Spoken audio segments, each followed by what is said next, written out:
Le président de la République élu, vous engagez-vous sur l'honneur à remplir loyalement les fonctions que le peuple vous a confiées et jurez-vous solennellement devant Dieu et devant les hommes de consacrer toutes vos forces à conserver, protéger et défendre la Constitution et les lois de la République du Cameroun, à veiller au bien général de la nation, à soutenir et défendre l'unité, l'intégrité et l'indépendance de la patrie camerounaise.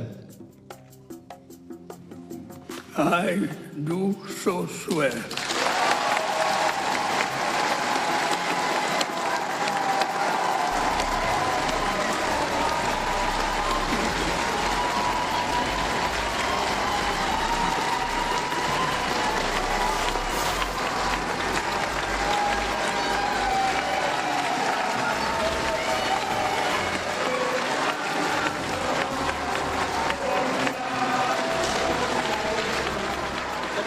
In the way this boat was administered, it has been so since 1997, when the Honorable Speaker Kabayege Jibril started administering the oath.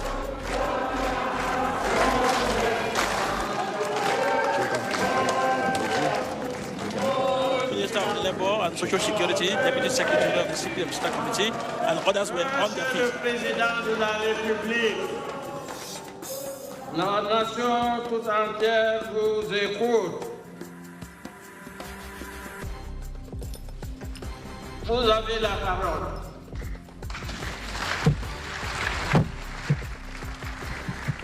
La légitimité et la légalité nécessaires à l'exercice de son mandat, de son nouveau septennat.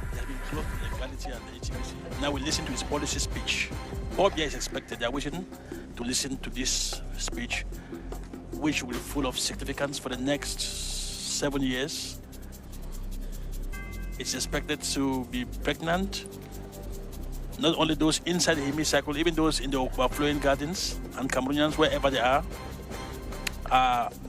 waiting very keenly to what will come out, will be unveiled from President Paul Bia's notes. John Lamoral, ambassadeur des États-Unis. Monsieur le Président de l'Assemblée nationale, Monsieur le Vice-président du Sénat, Monsieur le Président du Conseil constitutionnel, Monsieur le Premier Président de la Cour suprême, Mesdames et Messieurs les députés, Mesdames, Messieurs, chers compatriotes, je voudrais avant toute chose remercier Monsieur le Président de l'Assemblée nationale pour ses mots aimables de bienvenue et ses encouragements. Je vous sais gré, Mesdames et Messieurs les parlementaires, de l'accueil chaleureux que vous avez bien voulu me réserver en cette occasion solennelle dans ce magnifique hémicycle. Je tiens à exprimer ma très profonde gratitude au peuple camerounais qui, une fois de plus, a décidé de m'honorer de sa confiance. Celle-ci m'a toujours été et me sera encore assurément d'un précieux soutien au cours de ce nouveau mandat.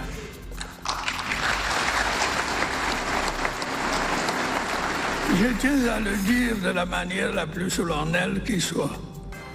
Je ne ménagerai aucun effort pour continuer à être digne de cette confiance. Quelles que soient les circonstances, quelles que soient les difficultés, les obstacles ou les défis. Tel est le sens du serment que je viens de prêter devant le peuple camerounais que vous représentez. Camerounaises, Camerounais, mes chers compatriotes, au moment de prendre mes fonctions, je mesure pleinement la gravité de la situation que traverse notre pays. Je mesure le nombre et l'acuité des défis auxquels nous sommes confrontés. Je mesure la profondeur des frustrations, l'ampleur des attentes. Je mesure l'importance des responsabilités qui vont être celles du président de la République.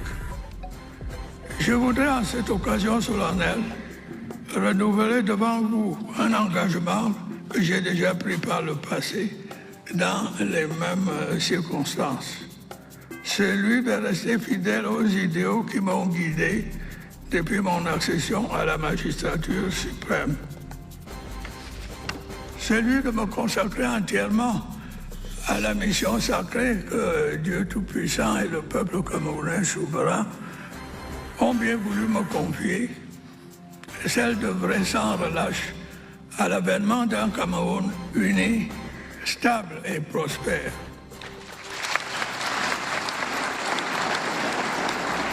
Il s'agit, je le sais et vous le savez, d'une tâche lourde, mais il s'agit d'une tâche exaltante quand on a à cœur l'amour et les intérêts de son peuple.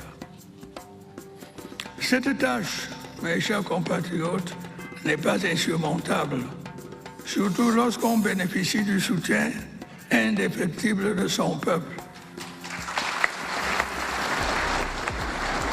À chaque échéance électorale, vous me témoignez de ce soutien.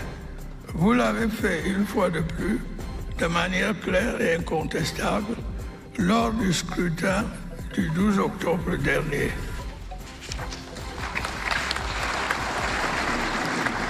Camerounaises et Camerounais de l'intérieur comme de la diaspora, en ce jour où j'entame un nouveau mandat, de par la volonté de Dieu et du peuple camerounais souverain, je voudrais tendre la main à tous et à chacun.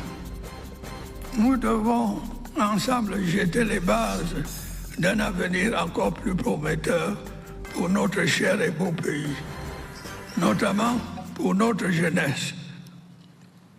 Nous avons certes beaucoup accompli, mais nous avons encore tant à réaliser ensemble pour nous-mêmes, mais aussi pour les générations futures.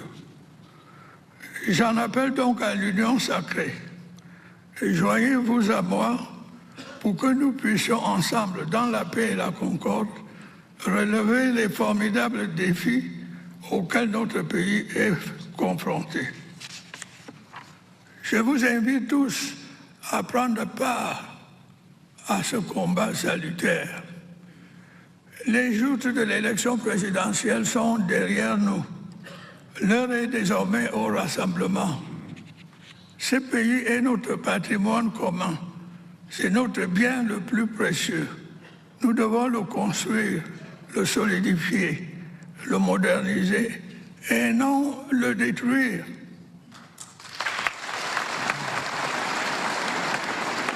Assez de ces discours de haine qui inondent l'espace public et tout particulièrement les réseaux sociaux. Camerounaises, Camerounais, mes chers compatriotes, le projet de société dont je suis porteur vous a été exposé et expliqué de long en large pendant la campagne électorale qui vient de s'achever.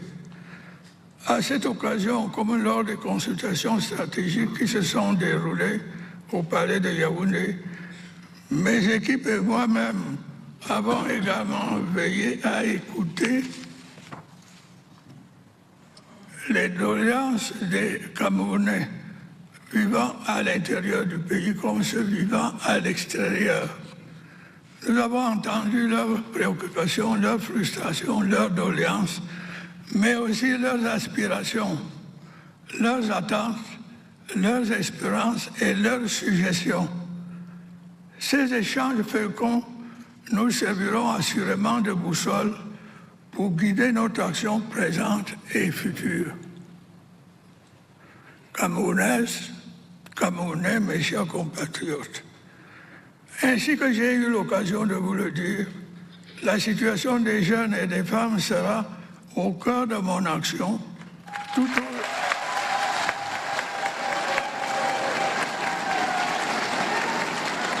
tout au long de ce septennat. L'un des principaux objectifs que je me suis fixé à cet égard est de promouvoir une meilleure responsabilisation et une meilleure protection des jeunes et des femmes.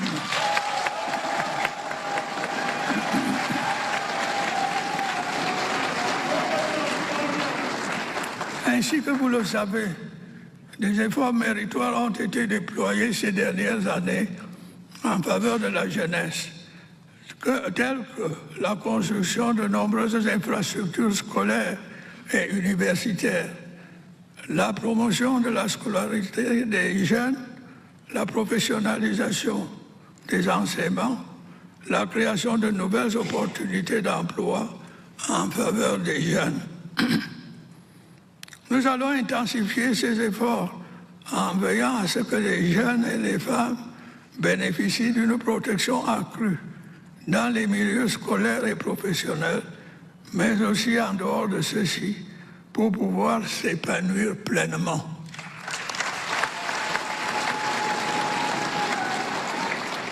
Les métiers et autres activités attirant tout particulièrement les jeunes filles et les femmes bénéficieront d'un plus grand soutien de l'État, notamment au plan financier. Sur un autre plan, ayant été saisi à cet égard par les jeunes qui en étaient fort préoccupés, je viens d'ordonner la reprise des études doctorales dans les universités. Au cours de cette année académique, j'ai également décidé de la relance des concours d'entrée dans les écoles normales supérieures. Mes chers compatriotes, mesdames et messieurs, j'envisage de mettre en œuvre dès les premiers mois de ce septennat